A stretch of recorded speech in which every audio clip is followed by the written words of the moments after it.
성경 속 제국 이야기 시즌 2 오늘 그 첫 번째 시간에 참석하신 분들을 환영합니다. 저는 이번 세미나 강의를 맡은 김광선 목사입니다. 반갑습니다. 시즌 1에서도 함께 하신 분들이 계시죠. 이 세미나를 시작하기 전에 먼저 이 세미나가 왜 필요한지를 먼저 나누고자 합니다. 한마디로 말하자면 성경이 진공 상태에서 쓰여진 것이 아니기 때문이죠.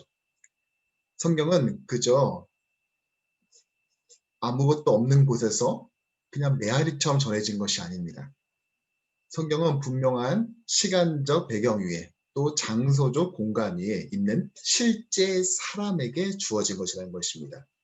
따라서 그들이 살고 있는 그 문화, 또 사회적 배경, 또 함께 공유하는 그 문화의 공기를 함께 흡입하며 그 안에서 살아가는 사람들에게 주신 하나님의 계시인 것이죠.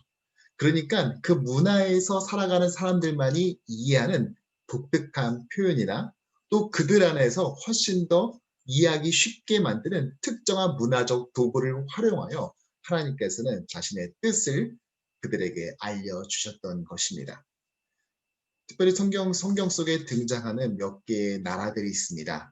그 나라들을 살펴보면서 그 문화에 살아가던 사람들에게 하나님께서 어떻게 말씀하셨는지를 살펴봄으로써 성경을 보다 더 입체적으로 또 깊이 있게 가장 중요한 것은 흥미진진하게 그래서 성경을 읽는 것이 드라마나 영화를 보는 것보다 훨씬 더 재미있게 만드는 것, 그렇게 도와드리는 것, 그렇게 묵상할 수 있도록 안내하는 것이 바로 이번 세미나의 목표라고 할 수 있을 것입니다. 특별히 지난 시즌 1에서는 이집트를 중심으로 살펴봤고 이번 시즌 2에서는 아시리아와 바벨론 제국을 중심으로 살펴보려고 합니다. 우리가 성경을 묵상할 때 성경 전체를 관통하는 몇 개의 키워드가 있을 것입니다. 가장 대표적인 것은 바로 예수 그리스도이겠죠.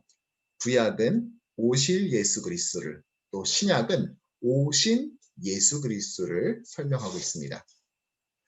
또 성경을 관통하는 또 다른 키워드가 있다면 저는 그것은 바로 하나님의 나라라고 생각합니다. 최초의 하나님의 나라, 바로 에덴 동산에 있었죠. 그러나 그것이 죄악으로 망가져 버리고 인간들은 신라권, 바로 그곳을 그 하나님의 나라를 잃어버리고 맙니다. 그런데 성경의 마지막은 어떻게 됩니까? 잃어버렸던 그 하나님의 나라가 다시 이 땅에 임하는 것으로 끝나게 되는 것입니다. 다시 하나님의 나라를 회복하고 하나님의 백성으로서 시민으로서 온전히 살아가게 되는 것이죠. 또 따라서 성경은 최초의 하나님의 나라 가운데 있었던 우리가 그 낙원을 잃어버렸고 어떻게 그 하나님의 나라를 다시 회복하는지를 또 얻게 되는지를 그 안에 온전히 함께하게 되는지를 다루는 것, 그것이 바로 성경의 전체적인 서사다라고 말할 수 있겠습니다. 특별히 예수님도 이 땅에 오셔서 나를 믿는 자들에게 예수님을 믿는 자들에게 뭐라고 말씀하십니까? 그들에게 이미 하나님의 나라가 임했다라고 말하고 있지 않습니까? 반면에 이 하나님의 나라가 있다면 이것을 방해하는 세력도 분명히 존재할 것입니다. 저는 그것을 가리켜서 제국이라고 통칭하려고 합니다.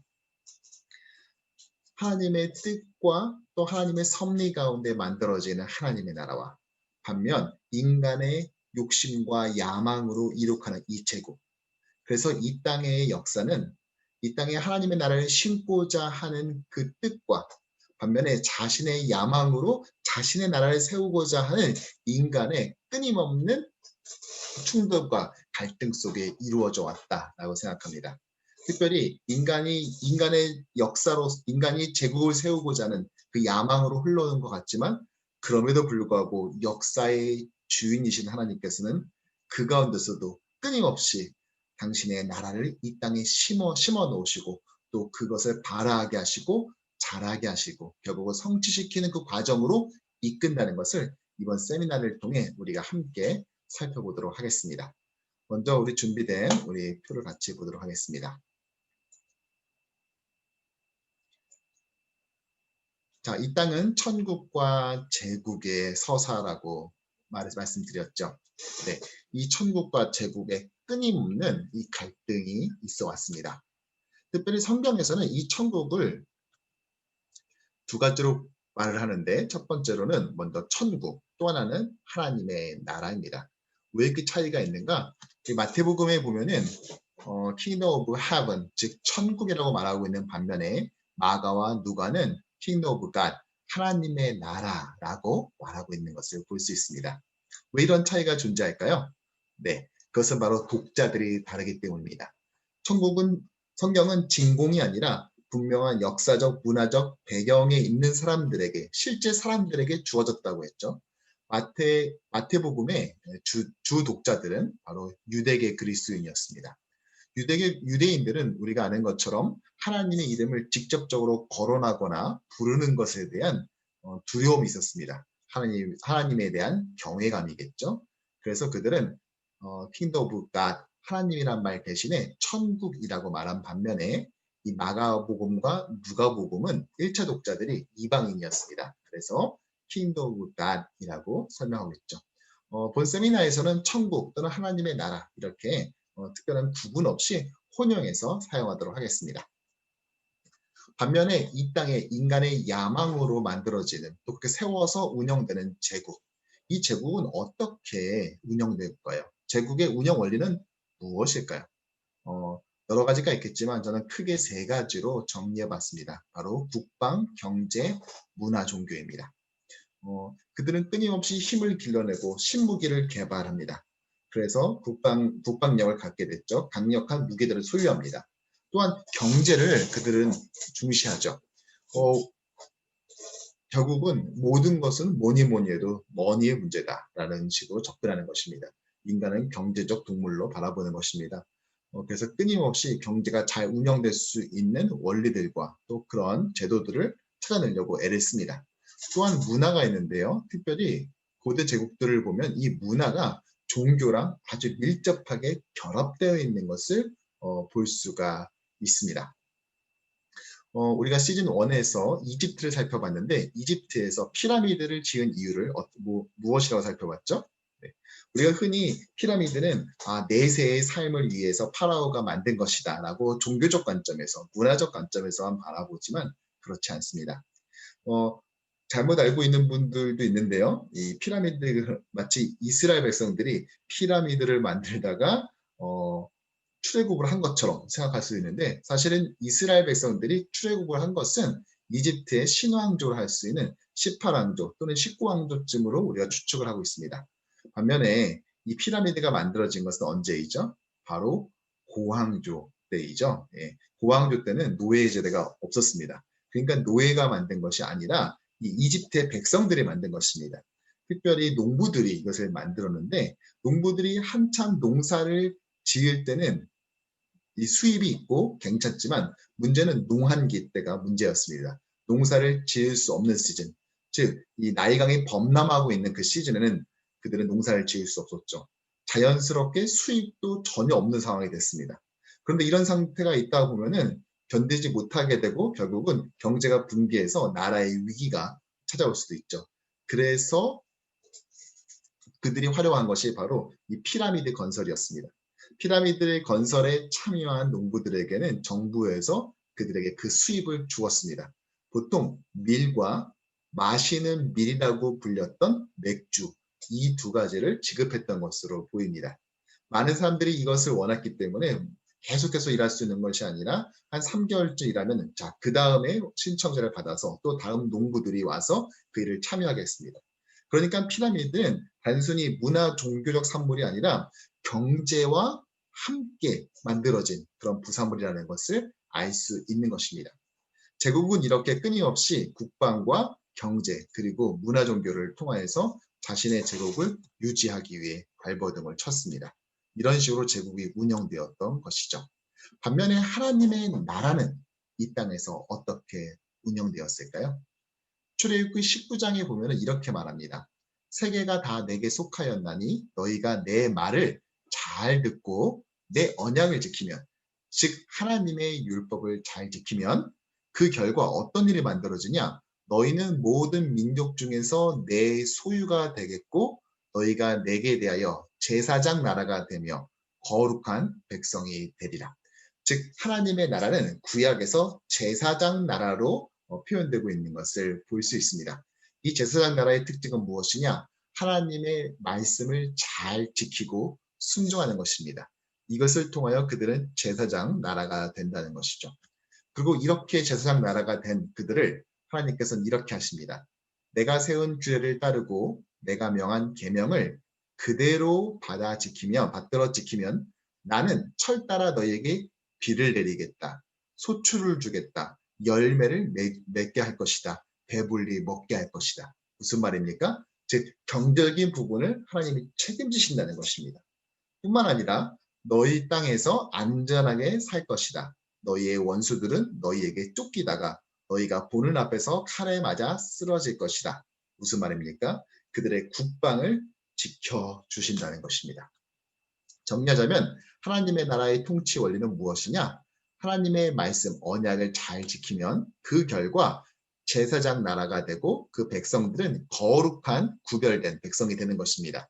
그리고 그 결과 하나님께서 경제와 국방을 책임져 주시는 바로 이 원리가 바로 제사장 나라의 통치 원리인 것이죠. 그러나 우리가 이렇게 생각할 수도 있을 것입니다. 처음에는 하나님께서 모세나 사사를 통해 직접 통치를 하였지만 결국 이스라엘에도 왕이 세워지지 않았습니까? 그럼 결국 이스라엘도 다른 나라처럼 된 것이 아닌가 하고 말이죠. 실제로 사무엘하 8장에 보면 이런 말이 나옵니다. 그날에 너희는 너희가 택한 왕으로 말미암아 부르짖되 그날에 여호와께서 너희에게 응답하지 아니하시리라 하니 백성이 사무엘의 말을 듣기를 거절하 이르되 아니로소이다. 우리도 왕이 있어야 하리니 우리도 다른 나라들 같이 되어 우리 왕이 우리를 다스리며 우리 앞에 나가서 우리의 싸움을 싸워야 할 것입니다 하는지라. 즉 이스라엘 백성들은 하나님께 또 특별히 사무엘 선지자에게 왕을 달라고 말했죠. 그리고 그리고 이스라엘의 왕이 세워졌습니까? 안 세워지지 않았습니까? 네, 초대왕 사울이 세워졌습니다. 그렇다면 결국은 이스라엘도 다른 나라와 똑같이 된 것이 아닌가? 사실 그렇지 않습니다. 백성들은 분명히 다른 나라들과 같은 왕을 달라고 말했습니다. 그런데 하나님께서는 다른 나라와 같은 왕을 주신 것이 아니라 이 땅에 그동안 존재하지 않았던 전혀 다른 차원의 왕을 그들에게 허락하셨다는 것을 우리가 알 수 있습니다. 자, 이스라엘 제사장 나라, 이스라엘의 왕은 다음과 같은 독특한 특징을 가지고 있는데 첫 번째, 여호와께서 사무엘에게 이르시되 그들의 말을 들어 왕을 세우라 하시니 사무엘이 사울을 처음으로 보았을 때 여호와께서 사무엘에게 말씀하셨습니다. 보아라, 이 사람이 내가 말했던 그 사람이다. 이 사람이 내 백성을 다스릴 것이다. 이스라엘 왕의 첫 번째 특징은 바로 이것입니다. 하나님의 일방적 선택에 의해서 정해진다는 것이죠. 반면 다른 나라들은 어땠습니까? 네, 그들이 전투에 나가서 나라를 구하고 하면은 그 업적들이 쌓여서 그 업적들로 인하여서 그것을 근거하여 왕이 되었죠. 그러나 초대왕 사울은 어떻게 왕이 되었습니까? 어떤 업적을 쌓았습니까? 그렇지 않죠. 하나님의 일방적 선택에 의해서 왕으로 세워졌다는 것입니다. 다른 나라는 전혀 다른 모습인 것이죠. 자, 두 번째 특징이 있습니다. 이에 사무엘이 기름병을 가져다가 사울의 머리에 붓고 입맞춤에 이르되 여호와께서 내게 기름을 부으사 그의 기업의 지도자로 삼지 아니하셨느냐. 바로 기름을 붓는 이 퍼포먼스를 통해서 세워졌다는 것입니다. 이 기름을 붓는 행위를 히브리어로는 메시아라고 말하고 있는 것을 알 수 있습니다. 세 번째 특징이 있습니다. 하나님의 영이 사울에게 크게 임함으로 바로 하나님의 영, 성령이 그에게 임재한다는 것입니다. 이것이 바로 이스라엘 왕의 세 가지 특징이다라고 할 수 있습니다. 정리해보자면 이스라엘 백성들은 다른 나라와 같은 왕을 달라고 하였지만 하나님께서는 그런 왕을 주시지 않고 제사장 나라에 합당한 그 모습을 가진 왕을 주셨는데 첫 번째, 하나님의 일방적 선택에 의해서 세워지고 두 번째, 기름을 부어서 임명하며 세 번째, 하나님의 성령이 그에게 임했습니다. 특별히 두 번째 기름을 붓는 것은 왕만 그렇게 한 것이 아니라 제사장이나 선지자를 세울 때도 그랬죠. 무슨 말입니까? 왕은 마치 제사장, 또는 하나님의 뜻을 알려주는 선지자와 같은 역할을 하는 사람으로 하나님께서는 여겼다는 것입니다. 자신의 야망과 자신의 통치 철학을 베푸는 것이 아니라 이 제사장이 율법에 따라 하나님의 말씀을 가리키고 따르듯이 선지자가 하나님의 입에 넣어주신 그의 입에 넣어주신 말씀만을 전해야 되듯이 왕 역시도 하나님의 율법에 근거하여 나라를 통치하도록 했다는 것입니다. 이것이 바로 제사장 나라의 특징인 것이죠.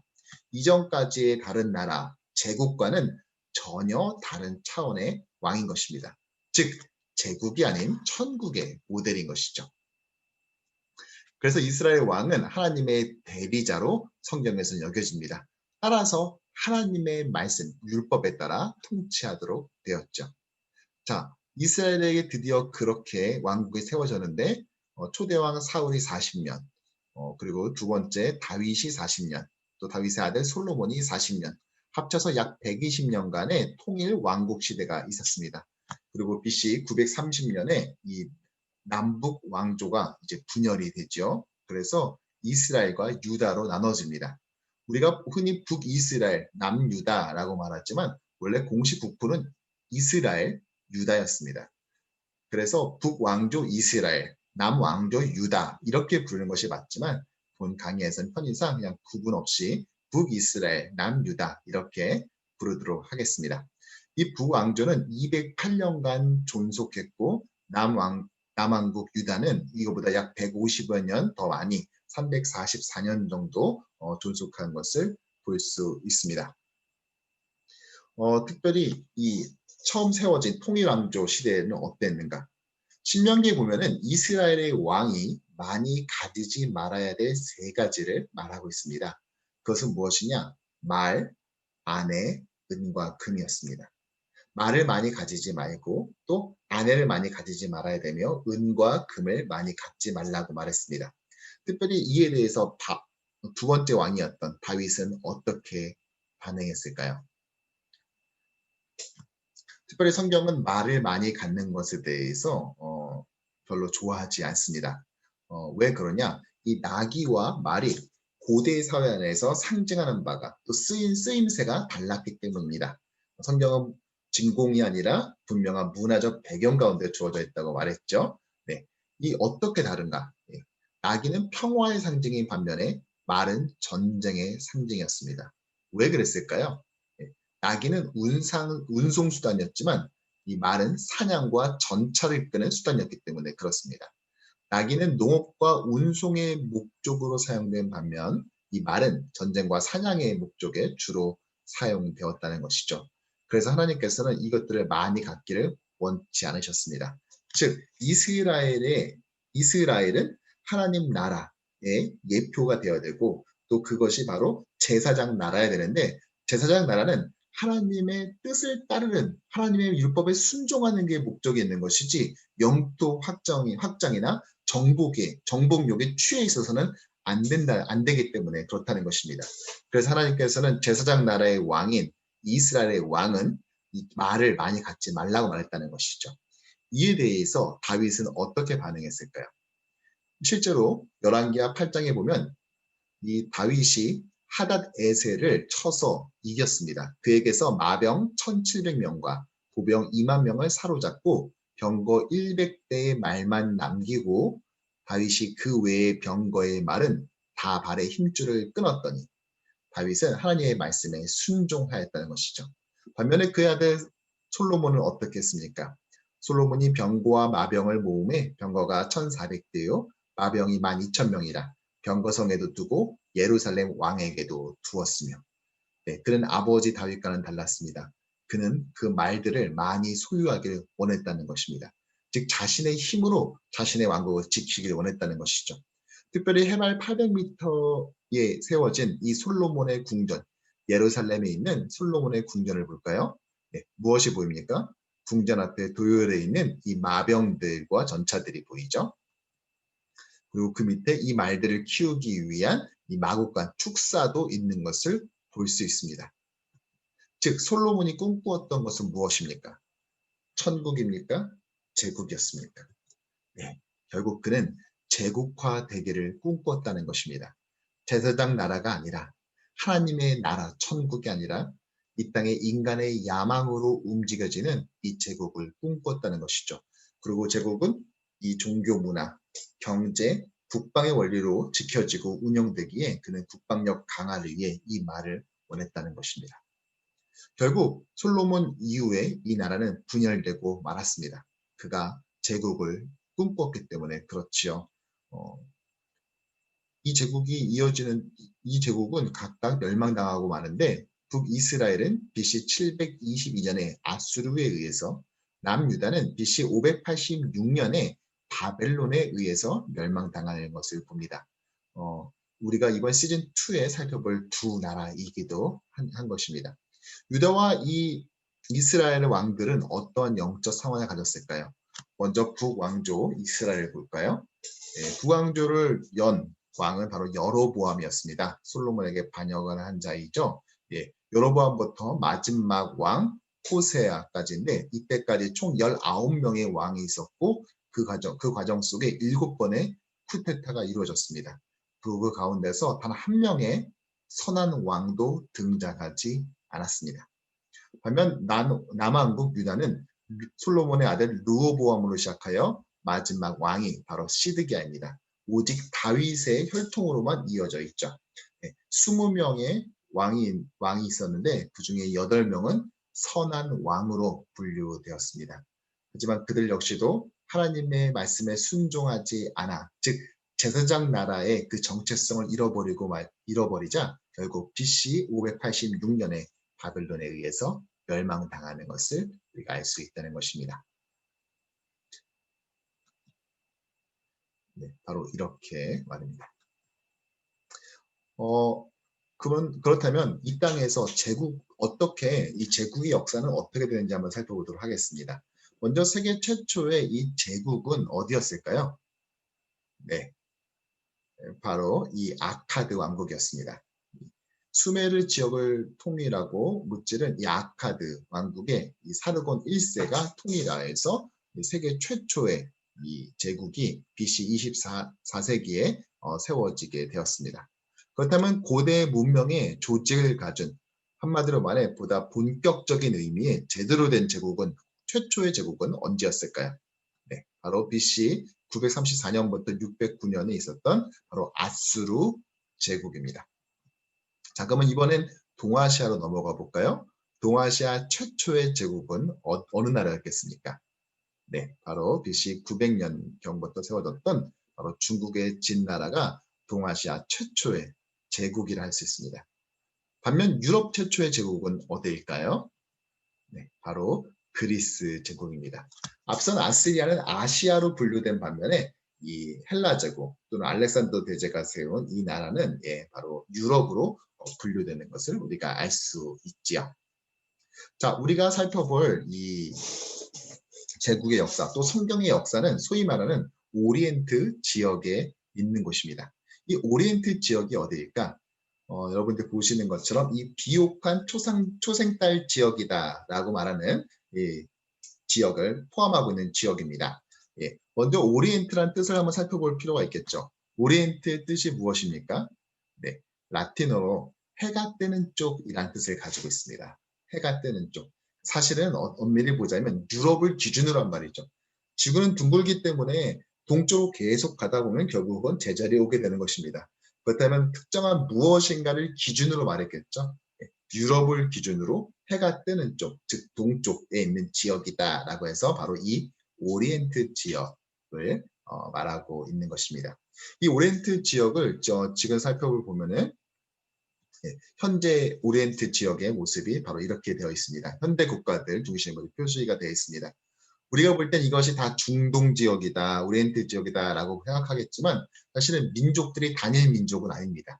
이 지역들 안에서도 민족들이 나눠져 있는데 먼저 터키는 투르크 민족이 있고 이스라엘은 유대인이 있습니다. 물론 이제 아랍인들도 같이 섞여 살고 있죠.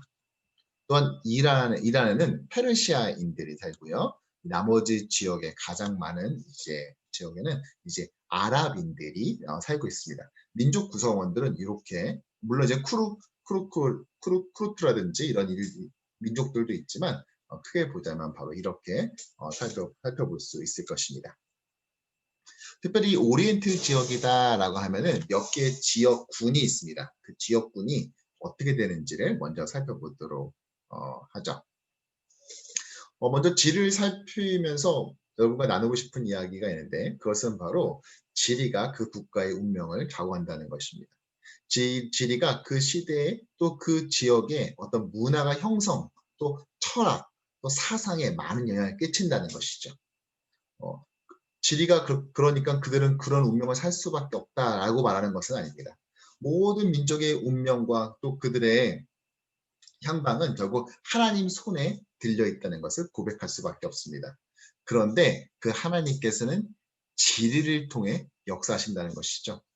이 지리는 하나님께서 이 땅을 운영하시는 일반 계시의 은총이자 일반 계시의 섭리이기도 하다는 것입니다.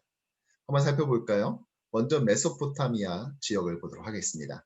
세계 고대 이 4대 문명 발생지 중에 하나이기도 하죠. 자, 메소포타미아 그 지역을 좀 봐주시겠습니까? 자, 지역이 어떻죠? 물론 북쪽에 거대한 산맥이 지나가긴 하지만 대부분이 다 뻥 뚫려 있습니다. 지도를 보시면은 이쪽 지역으로 유럽 쪽으로도 뚫려 있고 또 이쪽 아시아로 가는 쪽도 뚫려 있는 것을 볼 수 있습니다. 또 이쪽 레반트 지역 가나안 쪽으로 가는 길도 뻥 뚫려 있죠. 네, 사방이 뚫려 있다 보니까 아무래도 어느 서로 다른 방향에서 양쪽에서 또 위아래에 있어 이방 민족, 이민족들이 쳐들어오기 쉬운 구조입니다. 즉 방어하기가 쉽지 않은 지역이죠. 그래서 많은 나라들이 왕조들이 만들어졌다가 무너지고 또 다른 민족에 침해받아서 무너지고 또 다시 왕조가 세워지고 하는 것을 끊임없이 반복하는 것을 알 수 있습니다. 자, 이렇게 방어가 어렵고 또 왕조가 또 그 안에서 바뀌다 보니까 결국은 그들의 이런 지리적 배경이 어떠한 사상과 생각 또 그 삶의 패턴을 만들어냈겠습니까? 네, 그렇죠. 현실적이고 현세적입니다. 내일은 어떻게 될지 모릅니다. 오늘 이 왕조가 세워졌지만 다음엔 또 어떤 미민족이 쳐들어와서 이 왕조를 무너뜨릴지 알 수 없는 것이죠. 지극히 현세적이고 또 비관적입니다. 네. 오늘 이렇게 찬란한 문화를 만들지만 그러나 이 문화가 언제 무너질지 알 수 없는 것입니다. 즉 이런 개방형 지형은 네, 이방 민족의 침입을 용이하게 만들었고 자연스럽게 현세적이고 현실 중심적이고 또 비관적인 세계관을 형성하는 데 일조하게 되는 것을 알 수 있습니다. 실제로 이 메소포타미아 문명이 나중에 멸망당하게 되는데 누구에 대해서 멸망을 당하냐? 바로 이쪽 지역입니다. 바로 아나톨리아 지역이죠. 바로 오리엔트라고 할 땐 메소포타미아뿐만 아니라 아나톨리아 지역도 합쳐서 말합니다. 일부 학자 중에서는 이 아나톨리아 지역을 빼고 말하는 사람도 있지만 많은 경우에 합쳐서 이 지역을 포함하는 경우가 더 많은 것 같습니다. 지금으로 따지면 바로 터키 지역에 해당된다라고 말할 수 있을 것입니다. 나중에 이곳에는 히타이트라는 그런 제국, 그런 나라가 세워지는 것을 알 수 있습니다. 이것이 바로 아나톨리아 지역입니다. 자, 이 아나톨리아 지역, 히타이트가 왕국이 만들어지는데 이 구약 성경에선 이 히타이트를 뭐라고 부르냐? 바로 헷족속이다라고 부르는 것을 알 수 있습니다. 구약의 헷족속. 그럼 신약에서는 이 지역, 아나톨리아 지역을 뭐라고 부를까요? 네, 바로 소아시아다라고 부릅니다. 바울이 제1차 전도 여행을 갔던 지역이 바로 이 아나톨리아 지역, 지금의 터키 지역인 것을 알 수 있습니다. 자, 또 살펴볼 지역이 있습니다. 오리엔트다라고 말할 때 어디가 포함되냐? 바로 이 지역입니다. 페니키아이죠. 많은 분들이 이 페니키아를 어떤 국가라고 생각하시는 경우를 종종 보게 되는데요. 이 페니키아는 사실은 국가가 아니라 어떤 지역을 말하는 것입니다. 바로 이 지중해 연안 지역을 말을 하는데요. 확대해서 보도록 하겠습니다. 이 페니키아 지역에 몇 개의 도시국가들이 세워졌는데 대표적인 것이 바로 이 두로, 시돈, 비블루스입니다. 두로와 시돈은 성경에 비교적 자주 등장하는 것을 우리가 알 수 있습니다. 상당히 부유했습니다. 어떻게 부유할 수 있었을까요? 물고기를 많이 잡았을까요? 고래고기를 많이 잡아서 팔았습니까? 아니면은 상어를 많이 잡아서 삭스핀 같은 걸 팔았을까요? 네, 바로 지중해 무역을 통해서 그들은 많은 풀을 축적할 수 있었습니다. 심지어 이 두로시돈 비블로스인데 이 두로라는 도시국가는 나중에 북아프리카까지 진출해서 거기에 카르타고라는 그 식민지까지 세우게 됩니다. 바로 이 지역입니다. 지금으로 따지자면 이것이 바로 튀니지 지역인데요. 이 카르타고라는 이 도시국가까지도 식민지로 삼게 되는 것이죠. 이것은 나중에 본토, 이 두로라는 이 본토 지역보다 이 카르타고가 점점 더 오히려 커져서 나중에 본국보다 더 커지게 됩니다. 그리고 나중에 로마 제국을 상대하게 되는데 그 유명한 제1차 또 제2차 포에니 전쟁이 이 카르타고와 로마 제국 간에 벌어졌던 전쟁입니다. 이 전쟁에서 유명한 이 카르타고의 장군이 있죠. 누구입니까? 네, 바로 한니발 장군입니다. 네, 그는 알프스 산맥을 넘어서 이 로마 제국의 뒤통수를 이제 치게 되죠. 그래서 수년간 머물면서 로마 제국을 위기에 빠뜨립니다. 그때 로마 제국은 완전히 역발상을 해가지고 그들을 대항하는 것이 아니라 이 카르타고의 본국을 치게 됨으로써 한니발은 눈물을 머금고 자신의 그 군사를 물려야만 했었습니다. 그것이 바로 이 카르타고죠. 근데 이 카르타고는 누구에 의해서 세워졌냐? 바로 이 두루라는 것입니다. 제1차, 2차 포에니 전쟁은 상당히 세계사안에서 유명한 전쟁이기 때문에 역사 시간에 배우는데 정작 이 카르타고가 이 페니키아 지역에 있었던 두로라는 곳에서 만든 식민지였다는 사실은 많은 사람들은 잘 모르고 있습니다. 이 페니키아 지역을 살펴봤고 그 다음에 성경에서 가장 많이 나오는 지역 바로 이 지역입니다. 시리아 팔레스타인이라고 보통 말을 하는데 우리는 가나안으로 더 많이 알고 있죠. 성경에서는 가나안으로 더 말을 많이 하고 있습니다. 이 지역을 또 다른 말로 하자면 레반트 지역이다라고 말하기도 합니다. 아마 역사를 좋아하시는 분은 레반트라는 말을 자주 들어보셨을 것입니다. 레반트 역시도 특별히 어서부터 어디까지가 레반트다라고 선을 긋기는 쉽지가 않습니다. 명확한 어떤 곳을 지칭하는 것이 아니라 이 지역, 현대 국가로 말하자면 이쪽에 있는 이 레바논과 또 시리아 일부 또 이 요단강 동쪽에 있는 현대 국가 요르단 그리고 이스라엘을 포함하고 있는 곳 이곳이 바로 이 레반트 지역이다라고 말할 수 있을 것입니다. 이곳 역시도 오리엔트 지역이죠. 성경의 무대가 되는 곳입니다. 자, 그리고 우리가 아는 지역 바로 이집트입니다. 자, 이 지리가 어떤 국가와 민족의 운명을 결정짓는데 대표적으로 이집트는 이 메소포타미아와 대조가 뚜렷하게 된다고 볼 수 있습니다. 메소포타미아는 사방이 뻥 뚫려 있는 반면에 이집트 문명은 어떻게 되어 있습니까? 남쪽으로는 사하라 사막이 막아주죠. 그리고 위로는 지중해가 막고 있습니다. 그래서 이들은 어디만 막고 있으면 되냐? 바로 이쪽 지역. 시나이 반도로 이어지는 이쪽 길목에만 병사를 배치시키면 완벽한 방어가 이루어지게 되는 것입니다. 따라서 폐쇄형 지형이죠. 그러니까 방어가 상대적으로 아주 유리하고 용이했습니다. 이 메소포타미아 지역에 있었던 많은 나라들은 계속해서 바뀌어지게 됩니다. 수메르 문화가 있다가 아카드 왕국이 만들었다가 다시 무너져서 수메르 제국이 만들어지고 또 그 다음에 무너져서 바벨로니아가 되고 또 계속해서 왕조가 바뀌지만 이집트는 입구만 막으면 되다 보니까 계속해서 안정적으로 이루어졌습니다. 그래서 이집트는 어떻게 하냐? 나라가 바뀐 것이 아니라 숫자를 붙입니다. 이집트 제1왕조, 2왕조, 3왕조, 4왕조, 5왕조. 지난 시즌 1에는 18왕조, 19왕조까지 봤다면 이번 편에는 25왕조를 우리가 보게 될 것입니다. 계속해서 숫자를 붙여가면서 그 왕조를 설명할 만큼 안정적으로 이 정권이 이루어졌는데 그것은 바로 이 지리적 이유 때문에 그렇다는 것입니다. 자, 이렇게 안정적이다 보니까 자, 자연스럽게 어떠한 세계관, 어떠한 철학, 어떠한 문화적 배경이 만들어졌을까요? 네, 그렇죠. 현세뿐만 아니라 내세에 더 많은 관심을 가지게 되었습니다. 현세가 그렇게 위험하고 하지 않기 때문에 그들의 미주수와 변수가 그렇게 많지 않기 때문에 그들은 현세에 대한 불안감 이런 것보다는 내세에는 과연 어떻게 될까? 이토록 부유하게 살았는데 이 죽고 난 다음에 또 어떻게 계속해서 이것을 이어갈 수 있을까? 그들은 그것을 고민하고 있었다는 것입니다. 이렇게 이 지리가 그 어떤 그 나라의 문화와 또 그의 흥망성쇠에 아주 중요한 이유를 가지고 있다는 것입니다. 하나님께서는 지리를 통하여서 역사하기도 하시고 또 지리를 이용하여서 하나님의 뜻을 이 땅에 펼쳐나가기도 하셨다는 것입니다. 왜입니까? 그 지리를 만든 것이 바로 하나님 아니십니까? 하나님께서 그렇게 만들어 가십니다. 이것은 고대 사회뿐만 아니라 현대에도 마찬가지입니다. 자, 우리 한번 예를 들어볼까요? 여러분, 지금 세계에서 가장 큰 강대국이 어디죠? 네, 바로 우리가 살고 있는 이 미국 땅이라고 우리가 보통 알고 있죠. 그럼 미국은 어떻게 이렇게 강대국이 될 수 있었을까요? 물론 여러 가지 이유가 있을 것입니다. 그런데 저는 특별히 이 지리를 통해서 미국이 강대국이 될 수밖에 없었던 이유를 여러분에 한번 소개를 한번 해보려고 합니다.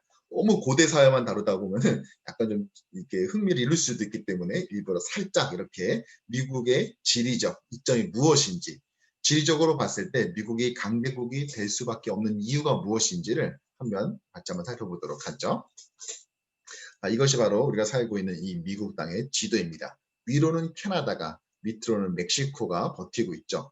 물론 둘 다 좋은 관계이긴 하지만 이게 또 언제 틀어질 줄 알지 못하는 것이 바로 국제의 이 외교, 또 정치적인 국제 정치이기 때문에 이것에 대한 방어도 대비되어 있어야 될 것입니다. 자, 그런데 이 캐나다, 북쪽으로 캐나다를 볼까요? 캐나다는 이 산맥과 빽빽한 산림, 숲, 그리고 뿐만 아니라 이 5대호, 5개의 거대한 호수가 이 국경을 방어해 줍니다. 그래서 북쪽에 캐나다와 완벽히 분리되어 있죠. 자, 남쪽은 어떻습니까? 남쪽에 멕시코가 있는데 캘리포니아, 애리조나, 뉴멕시코, 텍사스까지 이어지는 4개의 주가 이 접안되어 있습니다. 자, 그런데 이쪽 지역에 이렇게 사막이 펼쳐져 있는 것을 볼 수 있습니다. 이 사막을 통하여 멕시코와 분리되어 있는 것이죠. 특별히 애리조나주 같은 경우는 이 멕시코와의 국경이 이 사막으로 이루어져 있습니다. 그래서 안타깝게도 많은 멕시코 에서 국경을 이제 불법적이지만 넘는 사람들을 보면은 브로커와 함께 넘다가 결국은 이 애리조나에 있는 이 국경지대 사막 지역에서 결국은 목숨을 잃는 안타까운 일들을 많이 경험하는 것을 다큐멘터리를 통해서 알 수 있습니다. 물론 이제 그것이 합법적이진 않지만 우리가 또 그리스도인으로서 하나님의 형상을 가진 생명을 잃어버리는 것은 참 안타까운 일이 아닐 수 없죠. 그런 관점에서 본다면 참 슬픈 일이긴 한데 어쨌든 이 미국은 남쪽 멕시코와 이 사막 지역을 통하여서 분리되어 있습니다. 자, 그러면 좌우를 보도록 할까요? 자, 서쪽, 미국의 왼쪽으로는 어느 대륙이 있습니까? 바로 아시아이죠. 근데 아시아로부터 침입에 대해서 그렇게 열심히 방어할 필요가 없습니다. 왜입니까? 네. 5대양 중에서 가장 큰 대양이라고 하는 태평양이 아시아와 완벽히 분리해 줍니다. 자, 동쪽은 어떻습니까? 유럽 대륙이죠. 그런데 유럽 대륙으로부터는 대서양이 또 완벽하게 이렇게 분리시켜 주고 있습니다. 방어에 아주 천연적으로 아주 천의 요새를 가지고 있는 것이 바로 미국인 것이죠. 위아래 또 좌우 모두가 방어가 용이한 구조인 것입니다. 뿐만 아니라 미국의 방대하게 흐르는 이 강줄기가 보통이 아닙니다. 미국의 강길을 합치면은요, 총 23,600km라고 합니다. 어마어마하죠. 심지어 이 중에 운항이 가능한, 즉 배가 다닐 수 있는 수로가 무려 12개나 됩니다. 운송 효율성이 아주 극대화되는 것입니다. 그래서 초기 미국은 철도나 도로를 까는데 국력을 낭비할 필요가 없이 이 내륙 수로를 통하여서 자연스럽게 산업을 발전시켜 나갔습니다. 지금 21세기 현재도 이 트럭에 비해서 화물선이 무려 14배나 운임이 싸다고 합니다. 지금도 그런데 과거는 오직했겠습니까? 그런데 미국은 이런 강줄기, 심지어 운항할 수 있는, 실제로 교통에 쓸 수 있는, 운송수단으로 쓸 수 있는 이런 강들이 있었다는 것입니다. 단순히 경제적 교류뿐만 아니라 이 강줄기를 통하여서 사회적 교류도 만들어야 되겠죠. 그래서 이 주가 막 각각 분립해서 다른 나라를 만든 것이 아니라 이 엄청난 땅덩어리에 여러 개의 주들이 하나의 나라를 만드는데 이 강주가 있었던 영향은 사회 문화적으로도 매우 중요했다는 것입니다. 자, 뿐만 아니라 자원을 빼놓을 수 없겠죠. 먼저 기후를 살펴보겠습니다. 네, 미국은 기후가 위도 48도 아래의 비교적 온난한 기후 지역에 있습니다. 특별히 중앙 지역에 아주 넓게 펼쳐져 있는 이 경작지는 한국에서 제일 큰 평야지대라 할 수 있는 후남평야의 무려 700배에 해당되는 지역입니다. 네, 경지 수원지 면적은 세계 1위, 또 목초지는 세계 3위인 것이죠. 그래서 이 거대한 이 목초지에 다양한 작물들을 심고 전 국민의 식량 자급자족이 가능한 몇 안 되는 나라 중에 하나인 것입니다. 3억 3천 명이나 되는 미국의 인구를 먹여 살릴 수 있는 것이죠. 또 보시면은 이 앞서 보신 이 수로와 또 이 토지 지역이 비슷하게 만납니다. 그래서 이 곡물을 생산하고 난 다음에 이 내륙 수로를 통해서 각지로 운송하고 또 판매가 가능한 또 이런 혜택도 누리는 지역입니다. 이것만 해도 이것을 전문 용어로 사기 캐릭터다, 사캐다라고 요즘 사람들이 말을 하죠. 그런데 정말 사기 캐릭터는 지금부터입니다. 이 엄청난 땅에 자원도 숨겨져 있다는 것입니다. 전에는 서부 텍사스산 중진류를 보통 우리가 살펴봤는데요. 지금은 그렇지 않습니다. 셰일가스가 개발되면서 미국 땅에 무려 25조 제곱미터입니다. 25억이 아니라 25조 제곱미터. 약 200년간 쓸 수 있는 가스가, 석유가 이 미국 땅 곳곳에 매장되어 있습니다. 텍사스, 펜실베니아, 노스다코타, 몬타나주, 남쪽, 위쪽, 동쪽에 이르기까지 다양한 곳에 이 셰일가스 광구가 몰려 있습니다. 예. 그래서 미국은 무역 의존도가 GDP 대비 20% 정도로 세계에서 가장 낮습니다. 한마디로 말해서 무역하지 않고도 그냥 혼자서도 살아남을 수 있는 전 세계의 거의 유일한 국가가 바로 미국이라는 것이죠. 이 서부 해안에 5천만 명, 동쪽 해안에, 동부 해안에 약 1억 명이 거주하고 있습니다. 그래서 미국의 지정학 전략가인 이 피터 자이안 교수는 이런 말을 했습니다. 미국이 안고 있는 단 하나의 문제는 무엇이든지 풍요로운 나라라는 사실이다. 뭐든지 다 있고 뭐든지 다 풍요롭기 때문에 이것이 미국이 안고 있는 단 하나의 문제다. 오히려 이것 때문에 더 열심히 일하지 않거나 더 치열하게 살지 않는 것, 이것이 문제라는 것입니다. 참 어떻게 보자면 되게 얄미운 말인데 인정하지 않을 인정할 수밖에 없는 말이기도 한 것이죠. 저는 사실 이것을 보면서 이런 생각을 해봤습니다. 사실 이 나라가 처음 세워져 있었던 이유는 물론 이제 네이티브 아메리카 인디언이 살고도 있었지만 사실은 청교도들이 신앙의 자유를 찾아서 이 땅에 오지 않았습니까?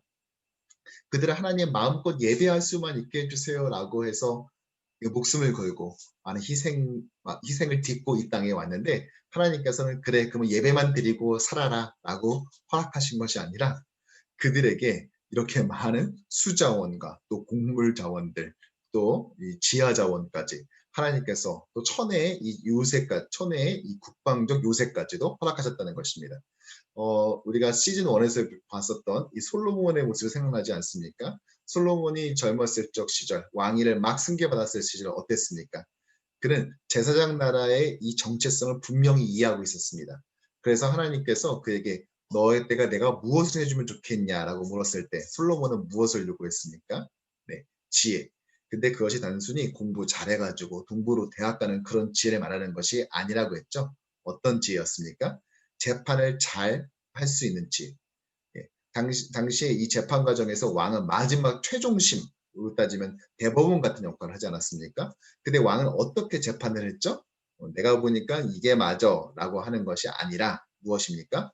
율법을 따라서 통치해야 됐기 때문에 율법을 잘 해석해야 제대로 재판을 할 수 있었습니다. 그러니까 솔로몬이 구했던 것은 무엇입니까? 나는 하나님의 대리자 아닙니까? 이스라엘의 왕은 하나님의 대리자가 아닙니까? 따라서 하나님의 뜻에 맞게 통치를 하고 재판을 해야 되는데 그러려면 율법을 잘 해석할 수 있어야 되는데 그럴 수 있는 지혜를 주십시오라고 말했다는 것입니다. 지금으로 따지자면 하나님의 말씀을 잘 이해하고 해석할 수 있는 능력을 주세요 라고 말했다는 것입니다. 그럴 때 하나님 어떻게 했습니까? 그것만을 주신 것이 아니라 그가 구하지 않았던 부와 명예까지도 허락했던 것을 볼 수 있습니다.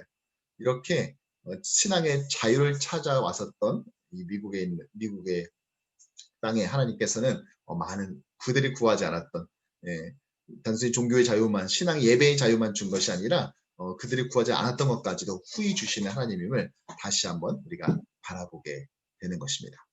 자, 이렇게 우리가 제국을 살펴보기 위해서 이 제국의 이야기를 공부하기 위해서 꼭 알아야 될 지리적 배경에 대해서 살펴봤습니다. 자, 우리가 이제 판을 깔았기 때문에 이제 플랫폼을 설치했기 때문에 이 위에다 이제 그러면 아시리아 제국에 대해서 본격적으로 어떤 나라였는지 살펴보도록 하죠. 자, 아시리아 제국. BC 25세기부터 BC 609년까지 있었던 나라였습니다. 아시리아 제국은 특별히 오리엔트 최초의 통일국가라는 아주 큰 의의를 가지고 있는 나라입니다. 나라엔 당연히 수도가 있겠죠. 그런데 아시리아의 수도가 어디였어요? 라고 묻는다면 참 이것은 답하기 쉽지 않은 질문입니다. 왜냐? 이 나라가 수도를 아주 여러 차례 바꿨기 때문입니다. 최초의 수도는 아수르였습니다. 뭐 아슈르, 아시르 뭐 다양하게 발음이 되지만 이 나라 이름 자체가 바로 이 수도의 이름, 이 도시의 이름을 따서 처음에 시작했다는 것이죠. 그리고 나중에 이 도시가 뭐 슈바트 엔닐 다시 또 아슈르로 돌아왔다가 또 카를 투쿨리 니누르타 이렇게 또 옮겼다가 우리에게 잘 알려진 것은 바로 갈라라는 도시입니다. 림루드라고도 표현하기도 하는데 바로 이 갈라라는 도시. 그리고 마지막 수도는 어디였냐? 바로 니느웨입니다. 성경은 니느웨라고 했지만 우리가 보통 역사에서는 니네베로 보통 발음이 되는 것을 알 수 있습니다. 본 강의에서는 그냥 니느웨 또 니네베 이렇게 혼용해서 사용하도록 하겠습니다. 바로 이 지역인데요. 이게 최초의 수도였던 아수르입니다. 아슈르 지역, 아수르라는 도시고 그다음에 위에가 마지막 수도였던 이 니느웨라는 것을 알 수가 있습니다. 밑에 보시면 이 바벨론 지역도 있는데요. 아시리아는 이 티그리스 강의 상류에 있었던 나라였다면 이 바벨론 제국은 이 바벨론이라는 도시 자체가 아래에 있기 때문에 이 하류 지역을 중심으로 만들었던 나라는 것을 알 수 있습니다. 자, 여기서 용어 정리를 하나 하고 가도록 하죠. 본래 아수르는 메소포타미아 북부에 있는 이 도시 이름입니다. 도시 이름이죠. 물론 처음엔 제국의 수도로 사용됐었던 도시였습니다. 그리고 아시리아는 뭐냐? 이 아수르와 이 주변에 있었던 도시를 정복해가면서 나라를 세우지 않았겠습니까? 이 아수르와 그 주변에 있는 도시들을 포함한 고대 국가가 아시리아입니다. 그러니까 아수르는 도시 이름이고 아시리아는 이 도시를 중심으로 정복해서 세운 나라가 바로 아시리아인데 성경에서는 아시리아를 그냥 아수르라고 부르는 것을 알 수 있습니다. 그래서 그냥 아수르 제국 또는 아시리아 제국을 구분 없이 그냥 사용하도록 하겠습니다. 자, 이곳에서 그러면 어떻게 이 아수르 제국이 일어서게 되었는지를 한번 같이 아시리아의 역사를 잠깐 살펴보도록 하겠습니다. 이게 원래는 역사를 제대로 배우기 시작하면 몇 주에 걸릴 수 있는 분량이긴 한데 아주 간략하고 또 여러분 이해하기 쉽게 설명을 해드리도록 노력하겠습니다. 먼저 이 메소포타미아 지역에 수메르 왕국이라는 나라가 있었습니다. 이 BC 3000년경에 있었던 나라이죠. 이 수메르입니다. 그런데 이쪽이 바로 이 수메르 지역입니다. 우르를 중심으로 해서 만들어진 나라이죠. 그리고 이 위에 어떤 나라가 있었냐? 바로 아카드라는 나라가 있었습니다. 그래서 이 아카드가 결국은 이 수메르를 정복하게 됩니다. 그래서 세워진 것이 바로 아카드 왕국, 이 고대 최초의 제국이다라고 할 수 있는 것이 바로 이 아카드 왕국이고 이 아카드 왕국의 최전성기를 이끌었던 왕이 바로 사르곤 1세입니다. 나중에 아시리아를 우리가 본격적으로 배울 때 사르곤 2세를 여러분들이 배우게 될 것입니다. 이 북이스라엘 멸망을 주도했던 왕이 바로 사르곤 2세인데 그 사르곤 2세는 바로 이 아카드 왕국의 전성기를 이끌었던 사르곤 1세의 이름을 따와서 만든 이름이라는 것을 미리 한번 먼저 말씀드리도록 하겠습니다. 자, 아카드 왕국이 만들어졌고요. 메소포타미아 최초의 샘족 왕국이기도 했습니다. 자, 그리고 이 아카드 왕국을 무너뜨린 것이 바로 우루 제3왕조입니다. 바로 이쪽 지역입니다. 이쪽 지역에 만들어진 것이 우루 제3왕조인데 바로 이 우루 지역입니다. 이 사람들은 수메르 왕국이었기 때문에 신수메르 왕국이라고도 말을 하기도 하지만 우리는 이걸 구분하기 위해서 그냥 우루 3왕조로 말하겠습니다. 약 100년간 지속되었습니다. 그러니까 수메르 왕조가 있었다가 아카드 제국이 이 수메르 왕국 문명을 정복했고 또다시 이 수메르 왕국이 점령했는데 이것을 구분하기 위해서 우루 제3왕조라고 말을 하는 것입니다. 특별히 우루 제3왕조를 제가 이렇게 자세히 설명하는 이유가 있습니다. 우루 제3왕조 지역에서 나온 아주 유명한 인물이 있었습니다. 바로 이쪽 지역에 아주 유명한 건축물이 있었는데 먼저 건축물을 보겠습니다. 바로 지구라트입니다. 이것이 지구라트라는 것인데 이 메소포타미아 지역에서 주로 많이 섬겼었던 이 달의 신을 경배하기 위해 만든 일종의 피라미드 같은 것입니다. 이집트에 피라미드가 있다면은 이 메소포타미아 문명에는 바로 지구라트가 있었다는 것이죠. 우루 제3왕조가 만든 지구라트가 가장 표준 양식에 해당됩니다. 달의 신 난나르의 신전이었죠. 이것을 벽돌로 제작해서 만들었습니다. 어마어마하죠. 이것이 바로 이제 우루 지역에 있었고 우루 제3왕조 때 보통 많이 만들었는데요. 이쪽에 또 아주 유명한 사람 바로 아브라함이죠. 아브라함이 바로 이 우루 이쪽 지역을 갈대아라고 말하기 때문에 그래서 우리가 흔히 말할 때 갈대아 우루라고 말하지만 실제로는 그냥 우루입니다. 이 우루에 살던 이 아브라함을 하나님께서 불러내셨습니다. 그러니까 사실은 우리가 아브라함 하면 목자라고 잠깐만 생각을 하는데 원래 아브라함은 도시남자였습니다.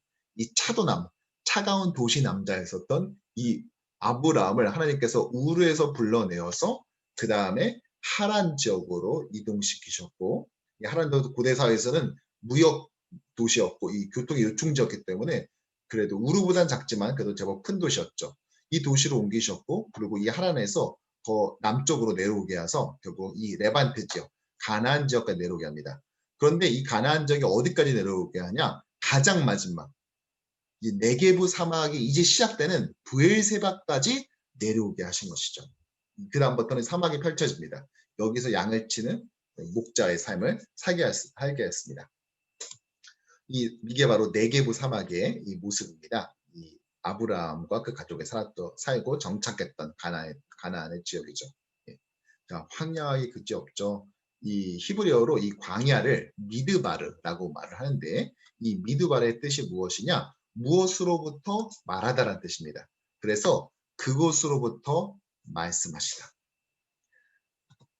즉 하나님께서는 이 차도남이었던 도시남자에 있었던 또 우상 숭배의 근원 도시였던 학자들은 이 아브라함의 아버지가 우르에서 우상 제작자 그 우상을 만드는 그 우상 제작자였다. 우상 만든 장인이었다. 라고 보통 생각을 하는데요. 이 차도남이자 또 우상 제작자였던 이 아브라함을 도시로부터 도시 문명, 이 우상 숭배로 찌들었던 도시 문명으로부터 그를 끄집어내어서 어디로 끌고 오셨냐? 바로 광야, 미드바르로 끌고 오셨는데 이 미드바르는 어떤 곳입니까?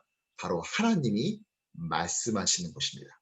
이것이 바로 이 아브라함의 스토리이죠.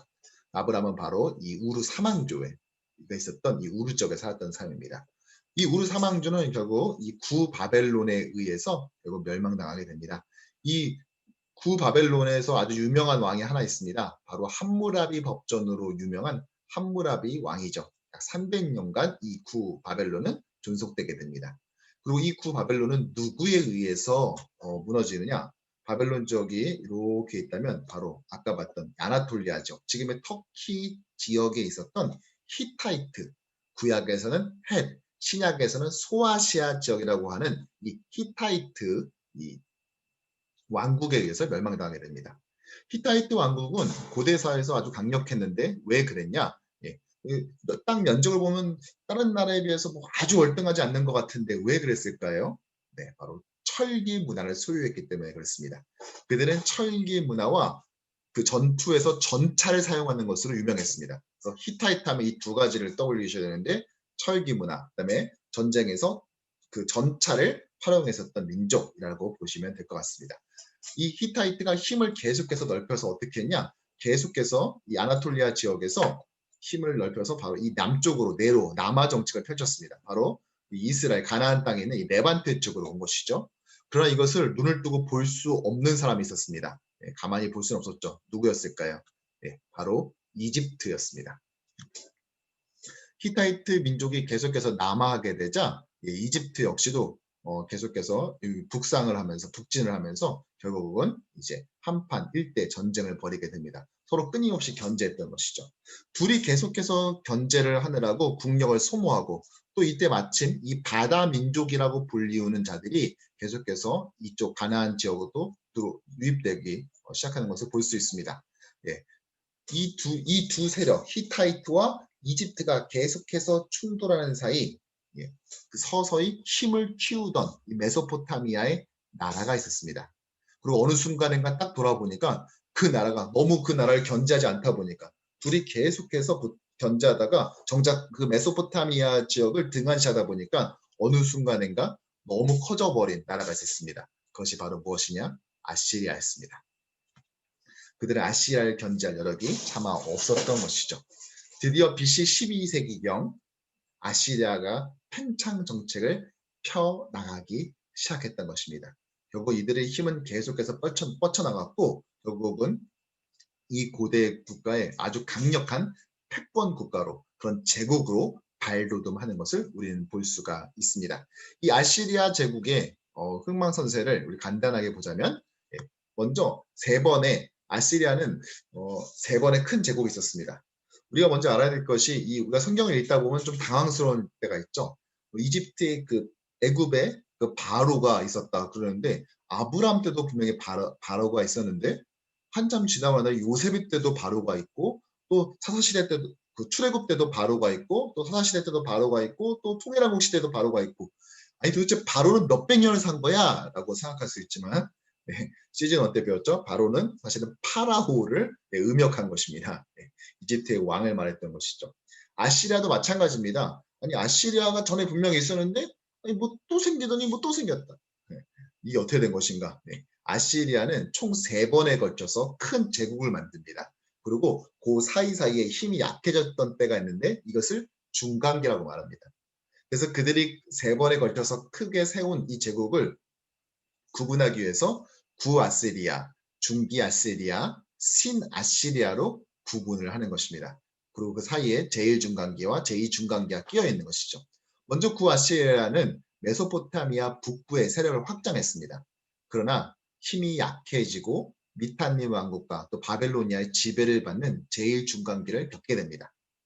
그러다가 다시 힘이 세져서 정복전쟁을 통해 영토를 확장하게 되는데 이때 드디어 미탄니를 함락하고 바벨로니아 제국의 일부 지역을 점령하게 됩니다. 이때 성경에서는 어떤 일이 벌어졌냐? 이스라엘 백성이 출애굽을 하게 됩니다. 이것이 바로 중기 아시리아 때 벌어진 일이죠. 그 다음에 또다시 아시리아는 세력이 약해졌습니다. 이때가 바로 광야 생활을 하고 또 분열왕국 초기 바로 사울, 다윗, 솔로몬 그리고 분열왕국이 되고 여로보암과 르호보암으로 나눠지는 그 초기 분열왕국의 초기 시대 때가 바로 이때입니다. 이스라엘의 힘이 가장 강력했던 때가 언제이죠? 사실은 바로 요때라고 볼 수가 있을 것입니다. 자, 그러고 난 다음에 다시 힘이 세진 아시리아는 이번에는 신아시리아 시대를 맞이하는데 이번에는 아주 강력한 초강대국으로 성장하게 됩니다. 이때 신아시리아는 지금의 터키 지역이라고 하는 그 히타이트, 해쪽 속에 살았었던 아나톨리아 지역, 심지어 이집트, 메소포타미아, 그러니까 그 중간에 있었던 나라가 어디입니까?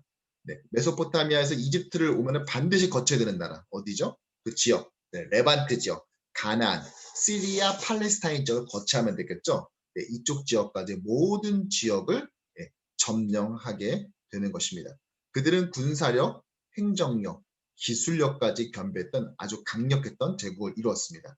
이때가 언제입니까? 네, 바로 분열왕국 시대였습니다. 특별히 북왕국 이스라엘이 바로 이때 BC 722년에 신아시리아 제국에 의해서 멸망하는 것을 볼 수 있습니다. 저는 여기서 함께 나누고자 하는 것이 바로 이것입니다. 우리 성도들이 가끔씩 보면은 하나님과의 친밀함을 우리가 강조한 나머지 어느 순간인가 하나님을 너무 작게 보지는 않는지라는 생각을 할 때가 있습니다. 무슨 말이냐? 하나님께서 나를 위로하시고 또 나와 함께 해주시고 나의 기도를 들으시고 눈물 닦아주시는 거 또 이렇게 세워주시는 건 맞지만 그러다 보니까 마치 하나님이 나의 전속 보디가드나 또 상담자이나 위로자 정도로만 생각한다는 것이죠. 물론 하나님은 그런 분이 맞으시지만 또 그렇게 해주시지만 감사하게 그러나 그런 분만은 아니라는 것입니다.